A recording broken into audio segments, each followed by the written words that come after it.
Hola a todos chicos, me encuentro aquí con la magíster Silvia Poveda y espero les guste mi material educativo sobre la desinformación en las redes sociales. Bienvenida, Miss. Buenas tardes, muchísimas gracias por la apertura de esta entrevista.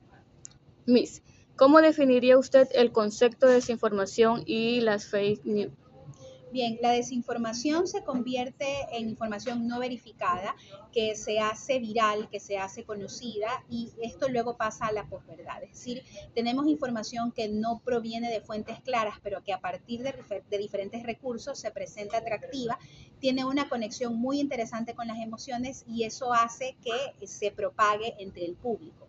Como lamentablemente tenemos mucha información, una sobrecarga de información y no hay espacio ni tiempo para verificar, esta información se convierte en posverdad. Entonces la gente termina por creer estos datos que no tienen sustento. Claro que sí, Miss. Entonces, ¿por qué cree que las noticias falsas se difunden tan rápido en las redes sociales? Las noticias falsas se difunden debido a que son llamativas. Por ejemplo, se relacionan mucho con alguna catástrofe que vaya a ocurrir o se apegan al sensacionalismo, muestran fotos trucadas. Es muy interesante cómo ahora también la inteligencia artificial es protagonista en la difusión de noticias falsas. Es muy preocupante.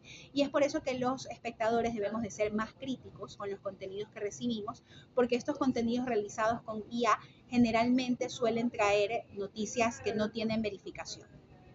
Entonces, ¿qué rol juegan los usuarios en la propagación de este tipo de contenidos? Los usuarios deben de ser críticos, de verificar el contenido, revisar la fuente, de dónde proviene, de cuál es la página. Ahora hay un auge de cuentas duplicadas, cuentas falsas duplicadas. Por ejemplo, como ahora el visto se puede pagar, el visto de verificado en muchas redes sociales, por ejemplo como X, surgen cuentas duplicadas que tienen el visto de verificado. Entonces el espectador, más allá de revisar así es una cuenta verificada, no es suficiente, sino que tiene que ver quién es el autor, cuál es el estilo, porque si de repente este contenido está muy ligado a la sátira o hace burla, ya nosotros identificamos que no se trata de un contenido real, sino que busca netamente el entretenimiento y que no tiene un fondo informativo. Entonces, esto nos afecta también a la sociedad, a la política y a la economía. Por supuesto, en países como los nuestros hay mucho auge de noticias falsas bajo el tema político, debido a que se busca desestabilización. En países donde la política es más estable, el enfoque de las noticias falsas va hacia el entretenimiento y hacia la generación de recursos. Hay personas que se dedican, que tienen su página, su cuenta de noticias falsas y a través de esto genera dinero. Pero pensemos que no es un dinero bien ganado, porque de todas maneras se está generando información que no es real. Entonces, ¿qué responsabilidad tienen las plataformas? Por ejemplo, Facebook, Instagram. Sí, recuerdo que en alguna ocasión vi en una entrevista que en Google España habían hecho un conversatorio sobre, para presentar resultados de investigación que hicieron sobre cuentas falsas. La propia empresa Google había hecho un análisis de cuentas que emitían contenido falso y las habían bloqueado. Entonces, sí, pienso que las plataformas tienen una gran responsabilidad a la hora de trabajar con información y si encuentran cuentas que no emiten información verdadera o que generan desestabilización, deben de bloquearlas. Por ejemplo, uno a veces sube un video con una canción, uno dice, bueno, esta canción tiene derechos, se me pasó, no lo sabía y lo bloquean. Deberían de haber sistemas más sofisticados que también se encarguen de verificar cuentas que están emitiendo información no verificada. Excelente. Entonces, ¿qué acciones crees que debería tomarse para combatir la desinformación? Para combatir la desinformación, lo mejor es el ojo crítico, inclusive información generada con IA que sea falsa. Es necesario que nosotros apliquemos el pensamiento crítico a la hora de producir o de consumir contenidos. Recordemos que también nos convertimos en prosumidores cuando compartimos información. Uno dice, bueno, recibí esta información y la voy a compartir por si acaso, pero ahí también nosotros estamos siendo parte de la cadena de la información falsa.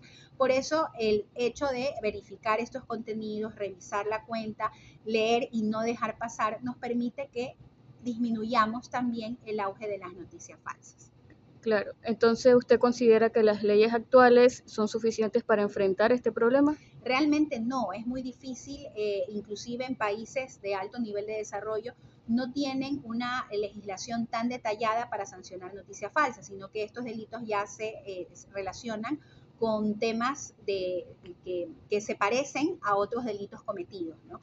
Por ejemplo, recuerdo el caso en Reino Unido de una persona a la que le habían duplicado su cuenta y ofrecía servicios que no eran adecuados con sus fotografías. Entonces esta persona se acercó a denunciar, en su país lo que le ocurría, pero no tenía a quién demandar porque no sabía quién era la persona que administraba la cuenta. Entonces, a pesar de ello, si nosotros conocemos al autor o algo, sí se puede acercar a denunciar si, por ejemplo, me graban contenido sin mi autorización. Sin embargo, en el tema digital es muy difícil porque hay personas que se esconden detrás de estas cuentas falsas y en ocasiones es muy difícil llegar a los agresores. Por eso creo que comienza desde el público. Si desde el público yo sé que ese contenido es falso, debo dejar de seguirlo, debo denunciar y no debo de propagarlo porque eso también hace que sea rentable. Claro que sí. Miss, y por último, ¿qué recomendación daría a los jóvenes, para evitar caer en la desinformación? Bien, nuevamente que seamos críticos. Los jóvenes tienen que ser críticos e inclusive educar a las generaciones mayores en que sean críticos con estos contenidos. Como ya los jóvenes nacen con ese chip de la tecnología, han nacido con ese entorno, pueden identificar más fácilmente las noticias falsas que personas mayores. Entonces creo que viene de parte de ellos buscar una conexión con generaciones anteriores para que puedan luchar contra la desinformación, sentarse con ellos, revisar contenido, volver al diálogo, que es lo que a veces nos falta porque estamos muy centrados solamente en recibir contenido. Pero si nos toca producir ese contenido, hagamos que ese contenido sea realmente un aporte a la sociedad. Muchas gracias por su aporte, excelente, muy amable, Miss. Gracias a ustedes.